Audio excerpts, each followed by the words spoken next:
पहा स्टुडंट्स, आता आपण आपल्या मागच्या लेक्चर्स मध्ये रिएक्शन्स ऑफ अल्कोहोल्स पाहिलं होतं. Now in this lecture we are going to see reactions of phenol. Okay, reactions of phenol. Reactions of phenol. ठीक आहे. आता फिनॉल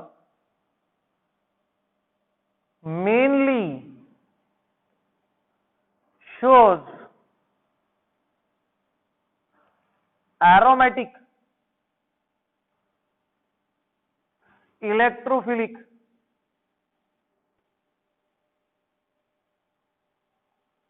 substitution,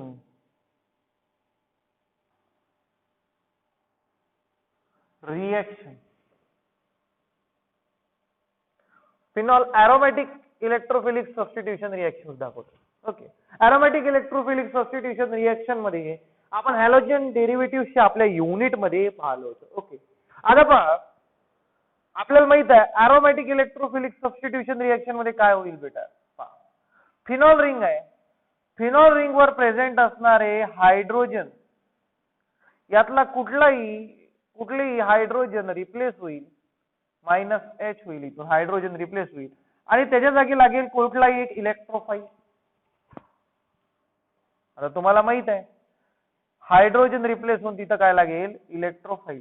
एक तर तो तुमच्या ऑर्थो पोझिशन वर लागेल, एक तर तुमच्या तो मेटा पोझिशन वर लागते किंवा एक तर पॅरा पोझिशन वर लागते. ओके, पण या केस मध्ये इन केस ऑफ फिनॉल नेहमी लक्षात ठेवायचं, फिनॉल एरोमॅटिक इलेक्ट्रोफिलिक सबस्टिट्यूशन रिएक्शन जेव्हा दाखवेल तेव्हा तो फक्त ऑर्थो आणि पॅरावरचे हायड्रोजन रिप्लेस करून तिथे इलेक्ट्रोफाइल कनेक्ट करेल. मीन्स पहा, due to plus R effect म्हणजे resonance effect of OH group, phenol will substitute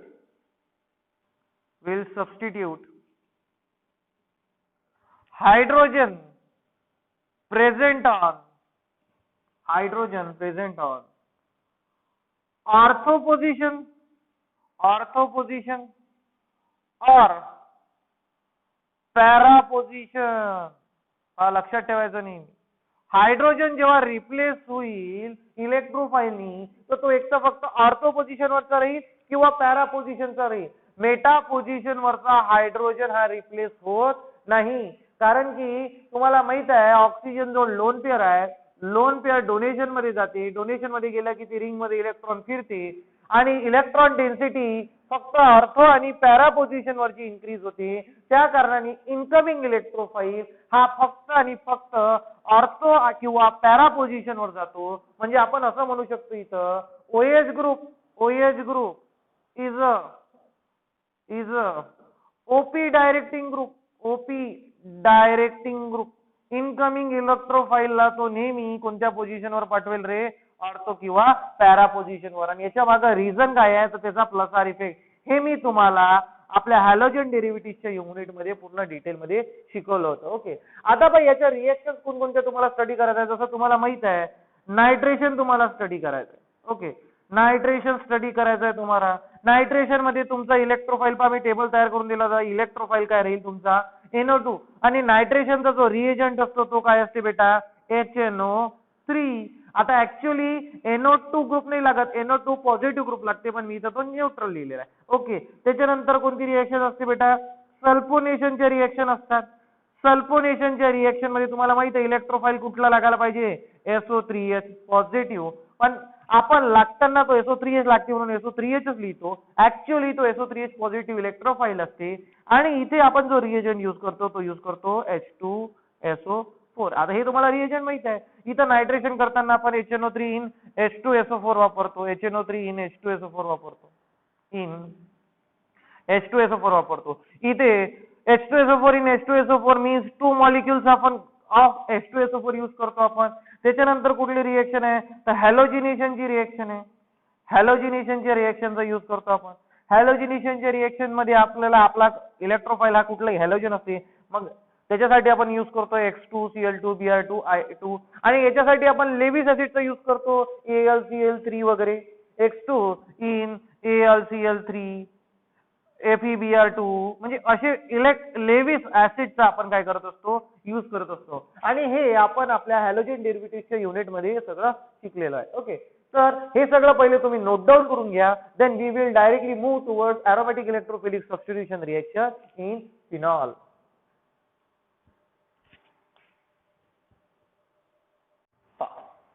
हॅलोजिनेशन of phenol. Okay, आता पहा हॅलोजिनेशन ऑफ फिनॉल मध्ये हॅलोजिनेशन मीन्स ऍडी तुमचा इनकमिंग इलेक्ट्रोफाईल हा X पॉझिटिव्ह ग्रुप असते आणि हा ग्रुप लावण्यासाठी आपण काय यूज करतो X2 यूज.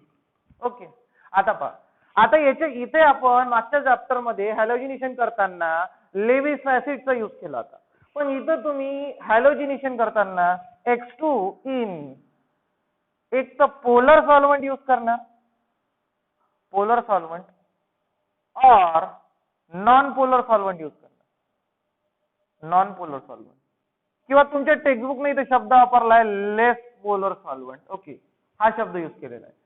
आता पहा जेव्हा तुम्ही halogenation in presence of polar solvent म्हणजे त्याच्यात परमनंट पोलॅरिटीज असतात तेव्हा पहा कशी रिएक्शन होते. पहा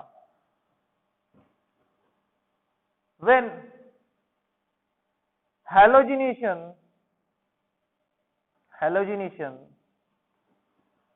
is carried out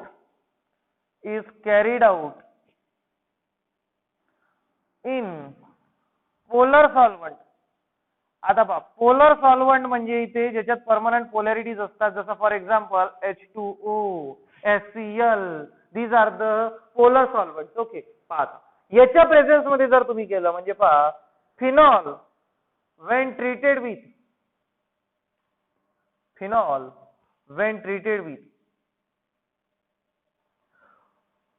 bromine means Br2 in presence of H2O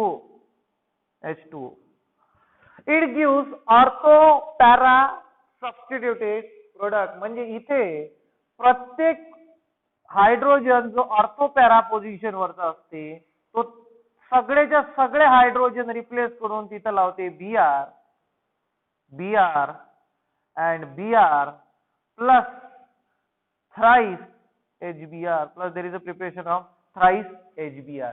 म्हणजे प्रत्येक ठिकाणवरचा हायड्रोजन ऑर्थो आणि पॅरावरचा हा रिप्लेस करून टाकते आणि तिथे Br ग्रुप लावते.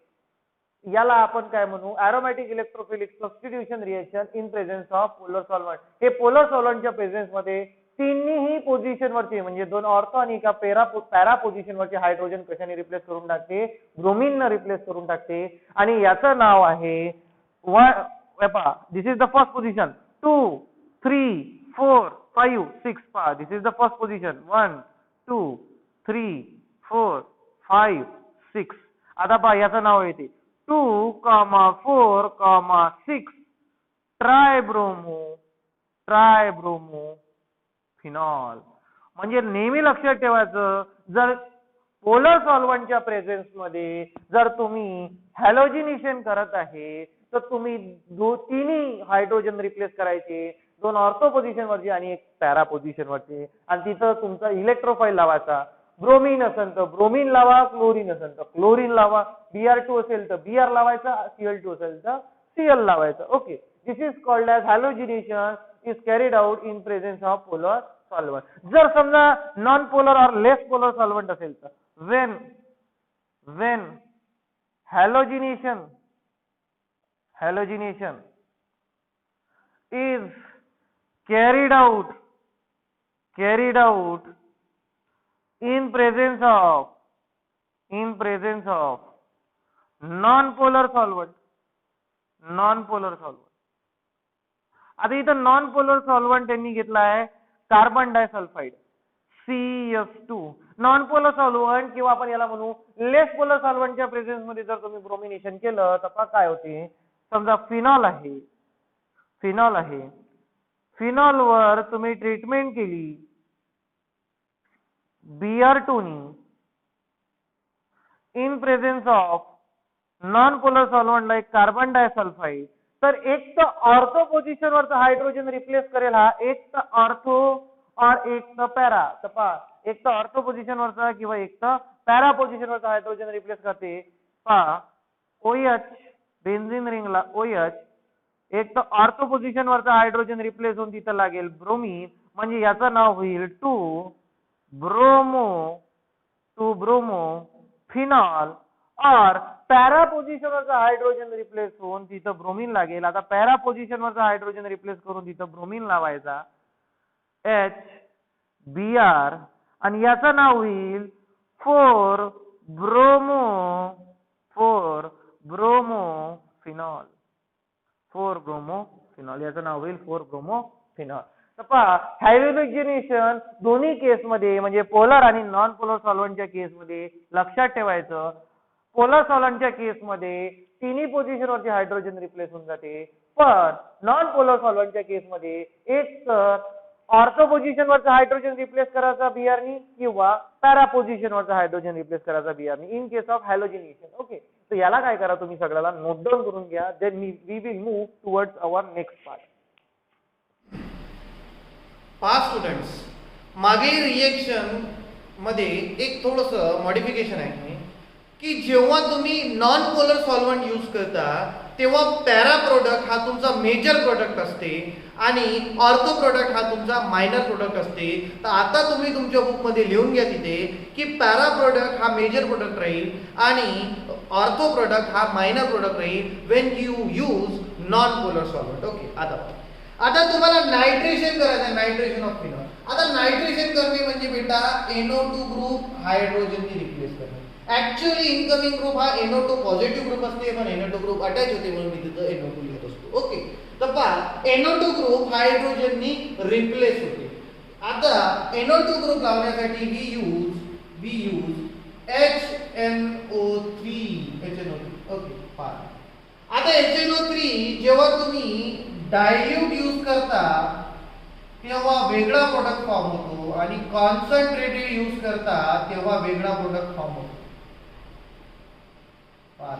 डायल्यूट यूज केला की कोणता प्रोडक्ट फॉर्म करायचा आणि कॉन्सन्ट्रेटेड यूज केला की कोणता प्रोडक्ट फॉर्म करायचा ते आपल्याला पाहायचं. पहा, फिनॉल आहे बेन्झीन रिंग, त्याला OH ग्रुप जर अटॅच असेल तर त्याला आपण काय म्हणू, phenol. Phenol when treated with nitric acid HNO3. आता पहा, मी तर नायट्रिक ऍसिड तुम्हाला सांगतो, this is dilute nitric acid. Dilute nitric acid जर तुम्ही हीट केलं याला ऍट लो टेम्परेचर, हाय टेम्परेचरवर नाही, लो टेम्परेचरवर जर तुम्ही डायल्यूट नायट्रिक ऍसिडच्या प्रेझेन्स मध्ये याला फिनॉलला हीट केलं तर एक तर ऑर्थो पोझिशनवरचा हायड्रोजन रिप्लेस होऊन, ऑर्थो पोझिशन म्हणजे OH ग्रुपच्या नेबरिंग पोझिशन, ऑर्थो पोझिशनवरचा हायड्रोजन रिप्लेस होऊन तिथं NO2 ग्रुप लागतो, किंवा पॅरा पोझिशनवरचा हायड्रोजन रिप्लेस होऊन, पॅरा पोझिशनवरचा हायड्रोजन रिप्लेस होऊन तिथं NO2 ग्रुप अटॅच होऊन जातो.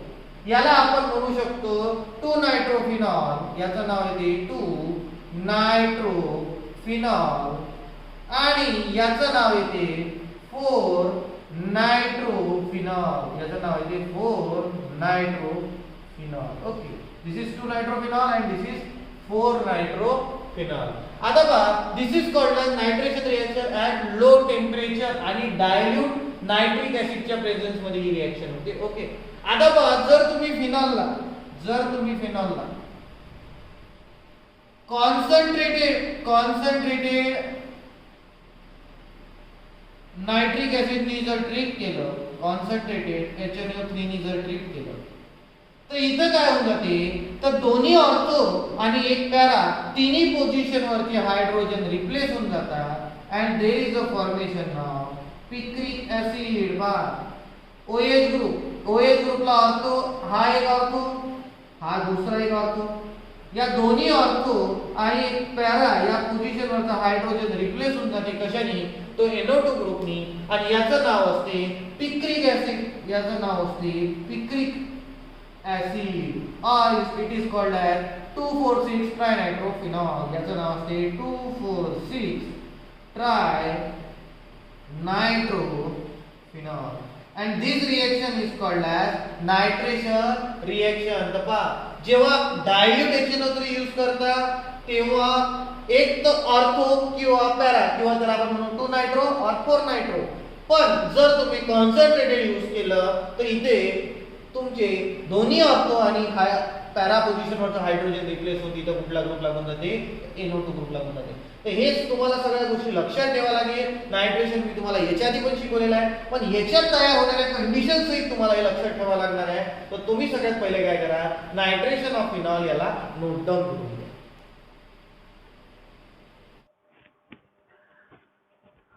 पहा स्टुडंट, सल्फोनेशन ऑफ फिनॉल हा याचं सल्फोनेशन करताना आपण बेन्झीन रिंगवरच्या हायड्रोजनच्या ठिकाणी SO3H हा ग्रुप अटॅच करत असतो, SO3H. आणि सल्फोनेशन करण्यासाठी आपण यूज करतो बेटा H2SO4 कॉन्सन्ट्रेटेड H2SO4 म्हणजे concentrated sulphuric acid.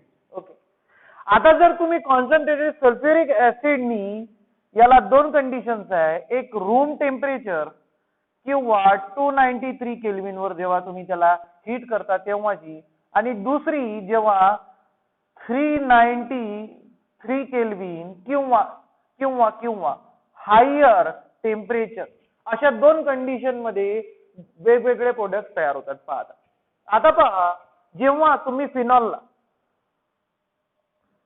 when phenol benzene ring त्याला OH group, this is phenol, when treated with concentrated H2SO4 at room temperature म्हणा किंवा 293 केल्विन म्हणा, 293 केल्विन वर जेव्हा तुम्ही याला हीट करता तर ऑर्थो पोझिशन वरचा हायड्रोजन रिप्लेस होऊन there is a formation of SO3H means hydrogen replace होऊन तिथे SO3H ग्रुप लागते आणि याचं नाव आहे ortho phenol sulphonic acid. This is ऑर्थोफिनॉल sulphonic acid.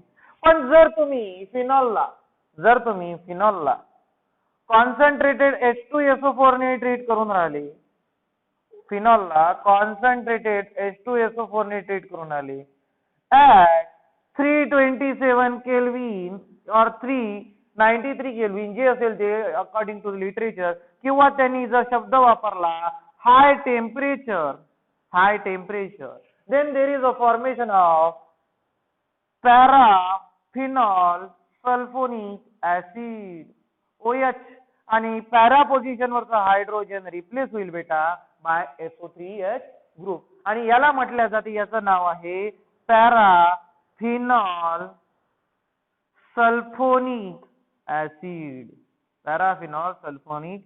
Acid. Okay, तर या रिएक्शन्स तुम्हाला विथ कंडिशन्स लक्षात ठेवावं लागेल, तेव्हाच जाऊन तुम्हाला या रिएक्शन्स एक्झाम मध्ये सॉल्व्ह करता येईल. आणि या reaction with respect to entrance exam खूप जास्त इम्पॉर्टंट आहे. तर हे सगळं तुम्ही नोट डाऊन करून घ्या. आणि याच्या नंतरच्या ज्या येणाऱ्या दोन्ही नेम रिएक्शन आहे अरोमॅटिक इलेक्ट्रोफिलिक सबस्टिट्यूशनच्या, त्या खूप जास्त इम्पॉर्टंट आहे, कारण की बरेचदा एक्झाम मध्ये त्याच्यावर क्वेश्चन आलेले आहेत. तर सगळ्यात पहिले याला नोट डाऊन करून घ्या.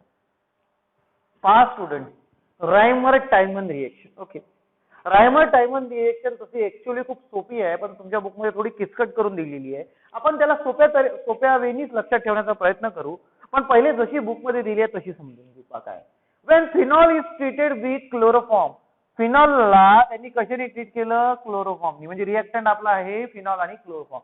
In aqueous sodium hydroxide, in presence of aqueous sodium hydroxide नी जेव्हा ट्रीट केलं, त्याच्यानंतर सेकंड स्टेप मध्ये फॉलोड बाय म्हणजे सेकंड स्टेप मध्ये हायड्रॉलिसिस विथ ऍसिड, म्हणजे ऍसिड हायड्रॉलिसिस केल्यानंतर तुम्हाला काय भेटते, salicylaldehyde. Okay, this is called as Reimer Tiemann reaction. आता पहा, रायमन टायमन रिएक्शन लक्षात ठेवताना तुमच्या डोक्यात फिक्स पाहिजे. पहा, नेम रिएक्शन नेहमी कधी पण नेम रिएक्शन लक्षात ठेवायची कशी, पहा असं लिहायचं, रायमर टायमन रिएक्शन, साइडनं लिहायचं असं रायमन टायमन रिएक्शन. अशा शॉर्ट नोट्स बनवायच्या नेम रिएक्शनच्या. पहा याच्यात पहा काय असते रायमन टायमन रिएक्शन मध्ये, रिएक्टंट हा कोण आहे रे, तो फिनॉल आहे. आणि क्लोरोफॉर्म आहे. कोण आहे? फिनॉल आहे आणि क्लोरोफॉर्म आहे. ओके. आणि याला कशाने ट्रीट केलाय? ट्रीटेड कशाने ट्रीट केलेला आहे? NaOH ॲक्वियसनी. NaOH ॲक्वियसनी ट्रीट केलेला आहे. आणि हे 2 स्टेप रिएक्शन आहे. हे कुठली रिएक्शन आहे? 2 स्टेप रिएक्शन आहे. फर्स्ट स्टेप मध्ये हे बघा, फर्स्ट स्टेप मध्ये काय केलं? Phenol chloroform treated with NaOH काहीतरी फॉर्म होईल. आणि सेकंड स्टेप मध्ये ऍसिड हायड्रॉलिसिस आहे. ऍसिड हायड्रॉलिसिस म्हणजे H पॉझिटिव्ह आयननी ट्रीट करणे. Acid hydrolysis to form salicylaldehyde. असा पूर्ण स्टेटमेंट तुम्हाला लर्न करायला लागेल. हे लक्षात ठेवावं लागेल. फिनॉल दिसला, क्लोरोफॉर्म दिसला, ट्रीटेड विथ NaOH ॲक्वियस दिसला, आणि सेकंड स्टेप मध्ये काय दिसलं? तर ऍसिड हायड्रॉलिसिस. तर समजून घ्यायचं की तुम्हाला तिथं काय आहे? तर रायमंड टायमन रिएक्शन आहे. नेम रिएक्शन तुम्हाला लक्षात ठेवावं लागेल. आणि त्याच्यासाठी लक्षात ठेवण्यासाठी तुम्हाला शॉर्ट फॉर्म मध्ये ती रिएक्शन लिहून घ्यावं लागेल. त्याशिवाय तुम्हाला या रिएक्शन लवकर लक्षात राहणार नाही. आता आपण रिएक्शन समजू काय. पहा आता सगळ्यात पहिले आता पहा, मी पहिले पूर्ण जनरल रिएक्शन लिहून टाकतो. जनरल रिएक्शन की याच्यात होते का? पहा जनरल रिएक्शन. जनरल रिएक्शन कशी आहे? त्याच्यात तुम्ही काय घेणार? तर फिनॉल घेणार. फिनॉलला तुम्ही कशाने ट्रीट करणार आहे ते? तर क्लोरोफॉर्मनी. क्लोरोफॉर्म म्हणजे CHCl3. This is the structure of chloroform. Okay. याला ट्रीट करणार तुम्ही पहिल्या स्टेपमध्ये NaOH ॲक्वियसनी, आणि दुसऱ्या स्टेपमध्ये तुम्ही याला ट्रीट करणार आहे acid hydrolysis. Acid hydrolysis means H3O positive. कोणी याला असं पण लिहिते H पॉझिटिव्ह इन H2O. पण अर्थ आणि त्याचा जो अर्थ होते तो सेमच होते आणि प्रोडक्ट सेमच फॉर्म होईल. आणि सॅलिसिलिक ऍसिडचं स्ट्रक्चर तुम्ही पाहिलं होतं मागच्या लेक्चर्स मध्ये.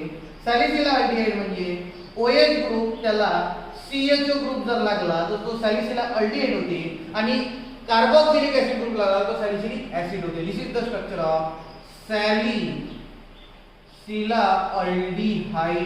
दिस is the structure of salicylaldehyde. आता आपण याची मेकॅनिझम पाहू. Mechanism means step wise description आहे.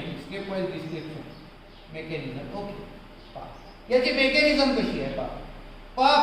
सगळ्यात पहिले काय होते? आता तुम्हाला माहित असायला पाहिजे, मी तुम्हाला याची आधी शिकवलं होतं की फिनॉलला जेव्हा तुम्ही बेसने ट्रीट करता तेव्हा there is formation of phenoxide आहे. असं कुठेतरी तुम्ही शिकले असेल. जेव्हा तुम्ही फिनॉलला बेसने ट्रीट करता NaOH नी, तुम्हाला हे माहित असायला पाहिजे there is a formation of phenoxide ion. हे तुम्हाला मी शिकवलं होतं. O- Na++ काय निघून जाते H2. असं का बरं? तर फिनॉल ऍसिडिक आहे, आणि ऍसिडिक फिनॉल आणि base there is a formation of salt and water. आणि या फिनॉक्साइड आहे तर हे तुम्हाला माहिती आहे, जनरल रिएक्शन माहिती आहे. आता पहा, याला जेव्हा तुम्ही CHCl3 ने ट्रीट करता there is a formation of intermediate. पहा आता हा इंटरमिजिएट कसा असतो? बेन्झीन रिंग ऑक्सिजनच्या H च्या जागी तिथं लागते O- Na+. ओके. आणि हा जो ग्रुप आहे CHCl2 इथं लागतो, आणि हा इंटरमिजिएट इथं फॉर्म होतो. आणि आपल्याला माहित आहे इंटरमिजिएट आपण कशात लिहितो रे नेहमी? तर ब्रॅकेट मध्ये लिहितो. हा इंटरमिजिएट फॉर्म होते जेव्हा तुम्ही याला NaOH ॲक्वियसनी जेव्हा तुम्ही याला ट्रीट करता. पुन्हा याच्यावर NaOH नी जेव्हा तुम्ही NaOH इथं असल्या कारणानं पुन्हा एकदा NaOH लिहिल्या जाते. NaOH नी हा क्लोरोफॉर्मचा कन्व्हर्जन अल्डिहाइड मध्ये होऊन जाते. अल्डिहाइड म्हणजे पहा, automatically in the presence of base this get converted into chloroform aldehyde. Chloroform कशात कन्वर्ट होऊन जाते? अल्डिहाइड. तर ही जी स्टेप आहे ज्याच्यात क्लोरोफॉर्मचं कन्वर्जन अल्डिहाइड मध्ये होते, ही स्टेप तुम्हाला लक्षात ठेवावं लागेल की पहिल्या स्टेप मध्ये काय होते? तर ऑर्थो पोझिशन वर क्लोरोफॉर्म लागतो, आणि OH मधला हा OH हा ऍसिडिक असल्या कारणानं हायड्रोजन चालला जातो तिथून, आणि there is a formation of phenoxide ion. हे पहा, हा फिनॉक्साइड आयन याच्या ऑर्थो पोझिशनवर कोणता ग्रुप लागला रे? तो क्लोरोफॉर्म ग्रुप लागला. पण NaOH च्या प्रेझेन्स मध्ये तो क्लोरोफॉर्म राहत नाही. क्लोरोफॉर्मचं कन्वर्जन कशात होतं ते? अल्डिहाइड मध्ये. म्हणजे रायमंड टायमन रिएक्शन मध्ये तुम्हाला हे पण लक्षात ठेवावं लागेल CH2Cl2 या बेसच्या प्रेझेन्स मध्ये कन्वर्टेड इनटू CHO. कशात कन्वर्ट होऊन जाते? अल्डिहाइड मध्ये. म्हणजे chloroform get converted into aldehyde. Chloroform कशात कन्वर्ट होऊन जाते? अल्डिहाइड मध्ये इन प्रेझेन्स ऑफ बेस. आता हे गोष्ट तुम्हाला लर्न करायला लागते, तेव्हाच रायमर टायमर रिएक्शन तुमची कंप्लीट होईल. आणि नंतर जेव्हा लास्ट स्टेप मध्ये म्हणजे सेकंड स्टेप मध्ये पहा, आता ही झाली तुमची first step, this is your first step. आता सेकंड स्टेप मध्ये काय होतं?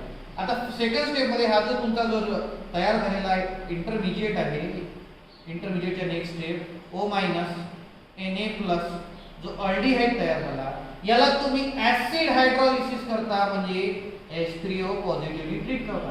H3O पॉझिटिव्हली ट्रीट केल्याबरोबर इथे हायड्रोजन ग्रुप लागते आणि Na तिथून निघून जाते and there is the formation of salicylate. There is the formation of salicylate. CHO, this is the formation of salicylate.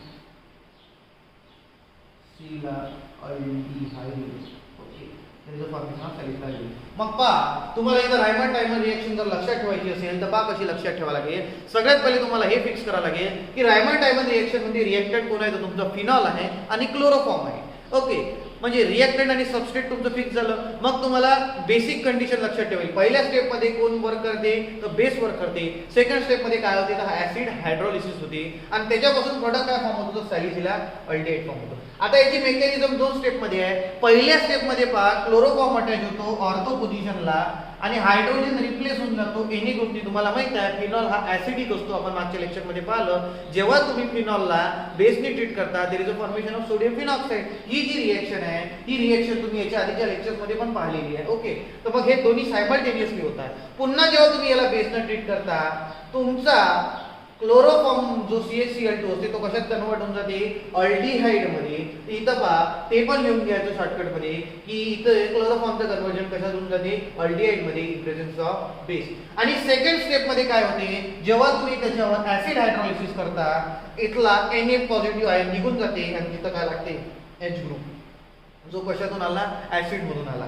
तर त्या कारणाने there is a formation of salicylate aldehyde and this reaction is known as Reimer Tiemann reaction. With respect to entrance exam, Reimer Tiemann reaction हा खूप जास्त important part आहे. तुम्हाला ही reaction learn by heart करावं लागेल आणि नेहमी नेहमी याची प्रॅक्टिस करून पाहावं लागेल. कारण की केमिकल रिएक्शनचं कसं असते बेटा, केमिकल रिएक्शन्स आपण विथ टाइम आपण त्याला विसरत जातो. तुम्हाला नेहमी नेहमी याची रिव्हिजन करत राहावं लागेल. तुम्हाला त्याचे शॉर्ट नोट्स तयार करावे लागतील आणि नेहमी नेहमी ते रीड करावं लागेल. तर तुम्ही हे सगळं नोट डाऊन करून घ्या. We will move towards next part, Kolbe Schmitt reaction. Kolbe's reaction. हा स्टुडंट, कोल्बेज रिएक्शन पाहतो. कोल्बेज रिएक्शन मध्ये the treatment of sodium phenoxide. आता पहा, तुम्हाला इथं पटकन क्लिक झालं पाहिजे की सोडियम फिनॉक्साइड नेमका तयार कसा होतो. तर जेव्हा तुम्ही फिनॉलला एखाद्या बेसनी ट्रीट करता, फॉर एक्झाम्पल NaOH नी, तेव्हा जाऊन तुमचा तिथं काय तयार होतो? Sodium phenoxide. हे तुम्हाला सगळ्यात पहिले क्लिअर असलं पाहिजे, त्याच्याशिवाय आपण पुढे जाऊ शकत नाही. आणि मी तुम्हाला सांगितलं ते लक्षात ठेवून घ्यायचं. Phenol is less acidic in nature.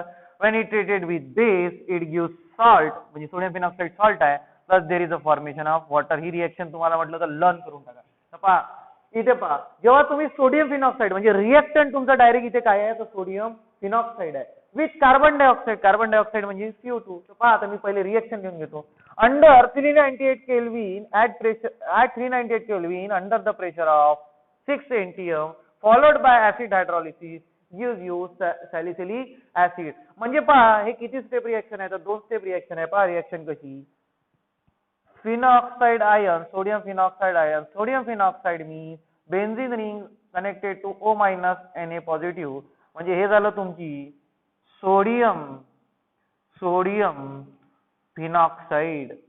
Sodium फिनॉक्साइडला जेव्हा तुम्ही CO2 नी ट्रीट करता in presence of 398 kelvin temperature वर हीट करून आणि 6 atm प्रेशर वर, under 6 atm pressure on hydrolysis, म्हणजे सेकंड स्टेप मध्ये जेव्हा तुम्ही याला H3O पॉझिटिव्ह नी ट्रीट कराल, तेव्हा देर इज अ फॉर्मेशन ऑफ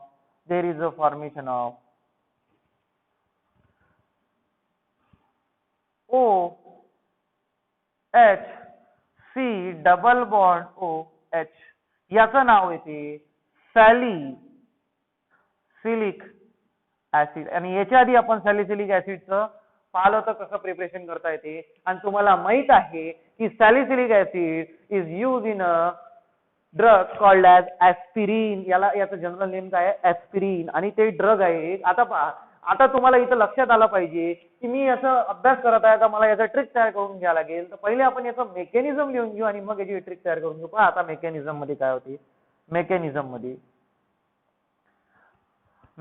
मध्ये पहा, जेव्हा तुम्ही फर्स्ट स्टेप मध्ये सोडियम फिनॉक्साइडला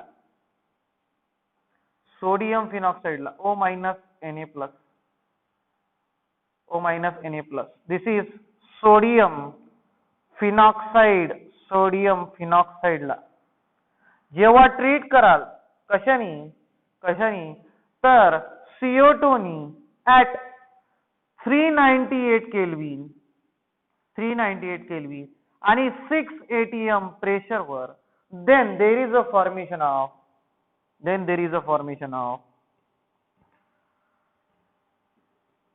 O Na+ plus COO negative किंवा आपण याला COO निगेटिव्ह न लिहिता CO2 निगेटिव्ह असं लिहिलं तरी चालते. पहिले हा कंपाऊंड फॉर्म होतो. मग जेव्हा तुम्ही याचं सेकंड स्टेप मध्ये ऍसिड हायड्रॉलिसिस करता आणि ऍसिड हायड्रॉलिसिस केल्यानंतर पहा हा जो कंपाऊंड आहे, हा कंपाऊंड मी खाली ड्रॉ करू राहिलो. O Na+ आणि CO2 निगेटिव्ह. तर हा Na+ इथे पण इलेक्ट्रोस्टॅटिक फोर्सेस ऑफ अट्रॅक्शननी अटॅच असतो. जेव्हा तुम्ही याचं ऍसिड हायड्रॉलिसिस करता सेकंड स्टेप मध्ये then there is a formation of salicylic acid means OH आणि ऑर्थो पोझिशन वर COH. This is called as salicylic acid. Okay. आता पहा ही रिएक्शन तुम्हाला ट्रिक मध्ये लक्षात ठेवायची आहे. तर ट्रिक मध्ये लक्षात ठेवताना पहा कसं लक्षात ठेवायचं. एक टेबल तिथंच ड्रॉ करून घ्यायचा म्हणजे इझी होऊन जाते तुम्हाला. पहा आपण कोणती रिएक्शन लक्षात ठेवून राहिलो? कोलबेज रिएक्शन लक्षात ठेवून राहिलो. ओके, कोलबेज रिएक्शन लक्षात ठेवून राहिलो. कोलबेज रिएक्शनचा रिएक्टंट कोण आहे रे? तर तिथे लिहायचं सोडियम फिनॉक्साइड. रिएक्टंट कोण आहे? Sodium phenoxide. Okay, sodium phenoxide आहे. आता पहा याला तुम्ही याचा जो रिएजंट आहे, हा रिएजंट याचा काय आहे रे बेटा? तो रिएजंट याचा कार्बन डायऑक्साइड आहे. कंडिशन पहा कोणती आहे? कंडिशन इथं दिलेली आहे आपल्याला. टेम्परेचर मेन्शन आहे 398 केल्विन आणि 6 atm प्रेशर. कंडिशन वर कसं आहे, तुम्ही जास्त भर नाही दिली तरी चालते, पण तरी लक्षात ठेवायचा प्रयत्न करायचा. नाही तर रिएक्टंट, रिएजंट आणि प्रोडक्ट कमीत कमी माहित असलं पाहिजे. प्रोडक्ट काय आहे रे बेटा आपला? तर सॅलिसिलिक ऍसिड. प्रोडक्ट काय आपला? Salicylic acid. हे किती स्टेप रिएक्शन आहे? तर 2 स्टेप रिएक्शन आहे. ओके, पहिल्या स्टेप मध्ये काय होते तर ऑर्थो पोझिशन वर CO2 ग्रुप अटॅच होते किंवा आपण त्याला म्हणू CO2 निगेटिव्ह ग्रुप अटॅच होते. आणि दुसऱ्या स्टेप मध्ये काय होते रे? तर ऍसिड हायड्रॉलिसिस होते. काय होते? ऍसिड हायड्रॉलिसिस होते. म्हणजे ही जी रिएक्शन आहे याची समरी एका साइडनं घेऊन घ्यायची आणि याच्याकडे पाहून तुम्हाला ही पूर्ण रिएक्शन रिवाइज झाली पाहिजे. तेव्हा जाऊन तुम्हाला हे रिएक्शन लक्षात राहील. त्याच्याशिवाय रिएक्शन तुम्हाला लक्षात राहणार नाही. तर तुम्ही काय करा, कोलबेज रिएक्शन नोट डाऊन करून घ्या आणि आपण फिनॉलच्या बाकीच्या रिएक्शन आणि सोबत इथरचा जो पार्ट आहे तो आपण पुढच्या लेक्चर मध्ये घेऊ. पण कोलबेजचा काही पार्ट अजूनही बाकी आहेत, पण आपल्या टाइम लिमिटच्या कारणाने आपण बाकीचा पार्ट नेक्स्ट येणाऱ्या लेक्चर मध्ये घेऊ. तर याला तुम्ही काय करा, नोट डाऊन करून घ्या. We will meet in our incoming next lecture.